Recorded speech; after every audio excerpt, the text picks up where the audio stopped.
Vive bendiciones, amados, los que hoy nos sintonizan a través de esta videoconferencia.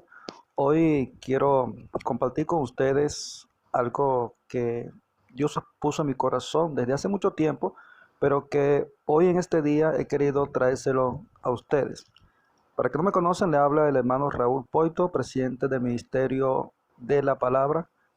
Y bueno, vamos a comenzar hoy con el tema sobre la música. ¿Qué es la música para nosotros los cristianos? ¿Qué representa la música en la iglesia? ¿Y qué tipo de música podemos escuchar? ¿Qué tipo de música podemos cantar? Y quisiera abrir un texto bíblico, el libro de Efesios, capítulo 5, versículo 18 en adelante, para entender el contexto de lo que quiero decirle en este día. Dice versículo 18, no se embriaguen con vino, en la cual hay disolución, antes bien sean llenos del Espíritu. Versículo 19, hablando entre ustedes con salmos, con himnos y cánticos espirituales, cantando y alabando al Señor en sus corazones, dando siempre gracias por todo al Dios y Padre en el nombre de nuestro Señor Jesucristo. Muy bien, una de las cosas que quiero tocar en este tema es lo que se cantaba en la iglesia pionera.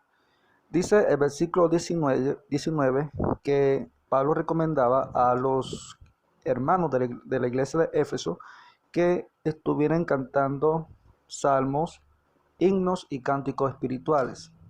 En aquella, en aquella región o en aquel tiempo los salmos era muy común cantarlos y recitarlos, sobre todo en los días de culto, en los días sábados en las sinagogas. Era costumbre los judíos cantar salmos o recitar salmos porque allí ellos tenían como héroe nacional a David, y también los salmos les recordaban la grandeza de Dios, cómo Dios se había manifestado a través de su creación, a través del hombre. Recuerden que los salmos no solamente David lo escribió, también lo escribió Moisés, lo escribió Asaf, los hijos de Coré y otros salmos anónimos que no aparecen en el subtítulo o título de nuestras Biblias. Entonces, también dice cánticos espirituales. ¿Cuáles son esos cantos espirituales de aquel entonces? Los cantos espirituales no eran que salía como algo así por inspiración al momento, no, como hoy día tenemos en nuestras iglesias, que estoy cantando y luego soy inspirado en ese momento, pudiese ser, pero el cántico espiritual de aquel entonces eran canciones que se cantaba en el Antiguo Testamento por los profetas, por los sacerdotes, y uno de ellos también eran cantados salmos.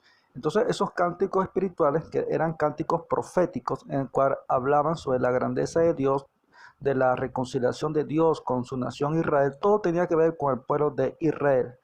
Y también nos dice el apóstol Pablo, cantando y alabando al Señor en nuestros corazones.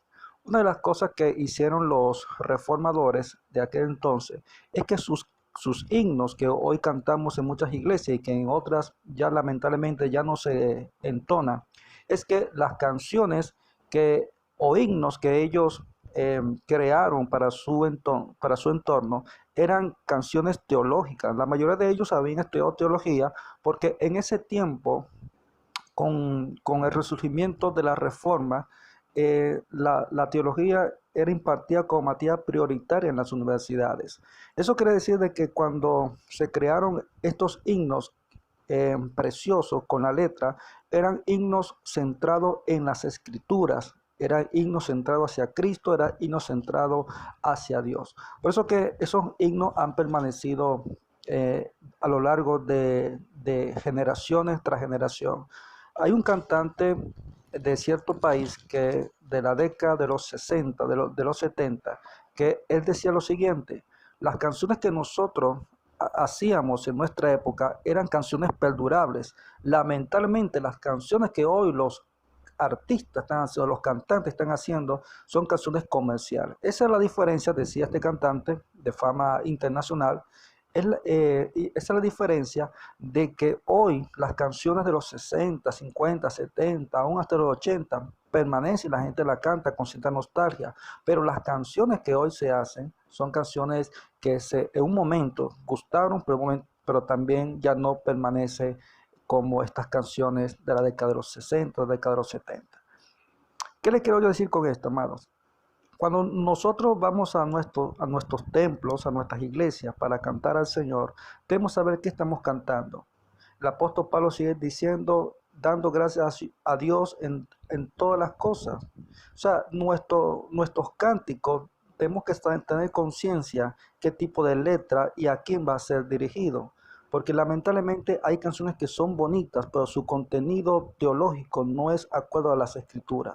Por eso que hoy, en esta corta reflexión, te invitamos y me invito yo mismo a analizar cada canción que hoy escuchamos de los cantantes o artistas del género cristianos que hoy están creando canciones, pero más que todo son canciones emocionales, canciones que exaltan al hombre y no exaltan a Dios. Tenemos que volver a las escrituras y volver a los pioneros, aquellos que en verdad se sentaron, oraron a Dios, tuvieron tiempo porque sabían que una letra de una canción podía transformar y podía llevar el mensaje del Evangelio a las personas. Hoy te digo, querido amigo, si no has conocido a Jesucristo como tu Señor y Salvador, te invito para que abras tu corazón a Cristo y le entregues su vida a Él. Que Dios te bendiga en este día y que las próximas canciones que vayas a entonar, si eres músico, si eres un adorador o una persona que le gusta cantar, sepa bien qué tipo de canciones se le vas a dedicar a Dios. Que Dios te bendiga y te guarde.